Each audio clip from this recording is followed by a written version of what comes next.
Ladies and gentlemen, What's Pappy up to? It's bagworms. If you don't know what a bagworm is, you're about to see. I didn't, and it cost me my tree. Bagworms. Let's take a look at what they are and what we do with them.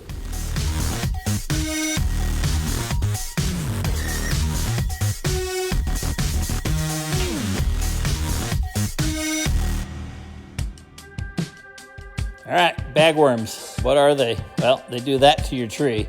Pretty much that one's dead. 80% of it's dead, so it probably won't recover. I'm going to try leaving it for a while. But then my other tree, and here they are in a bag. They look like just parts of a pine tree, but it isn't. They're little bagworms. The reason they're called bagworms, take a look.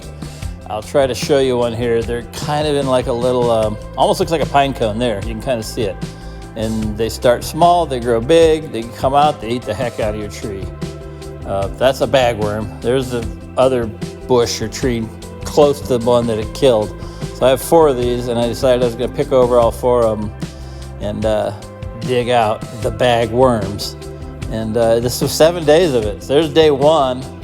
It was pretty, I don't know, it's a pretty good sized bag full of bagworms. And what do you do with them? Well, in my case, I burned some of them, but later I actually just dunked some in gasoline and drowned them in gasoline. There's the bagworm. See him? He's popped out of his little cone bag thing. He'll pop back in. But they are destructive little critters. Once you got them, once it's late in the year, that's all you can do. Oh, there I am. Burned my first ones. I can't help it. I got to go down this path. Bagworms, bagworms. What you gonna do when I come for you? Bagworms, bagworms.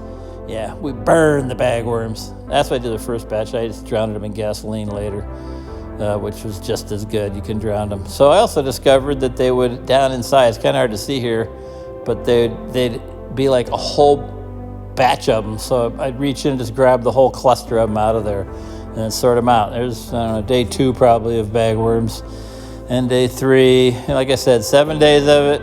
It was 90-degree heat. Spent about an hour a day plucking and looking. It was amazing. I'd go back and keep finding them. That's one of the latter days, not so many left in there. And then I got them all. This tree, I don't know, got a little tiny bit of green on it. Maybe it'll come back. I don't think so. We'll probably end up pulling it out, put another one in. One other thing I discovered underneath each one of all 3 of my trees was like a whole group of just hundreds of them in a pile. So I'd pull them out, sort them out on the lawn, get all the bagworms out. Again, like I said, I just drowned them. I'm hoping that you can spray for them in the spring early, and that's what I'm going to do next year, because now I learned my lesson the hard way. If you see your tree start to turn brown, go looking for stupid bagworms. They are wicked. Again, let her die, bagworm.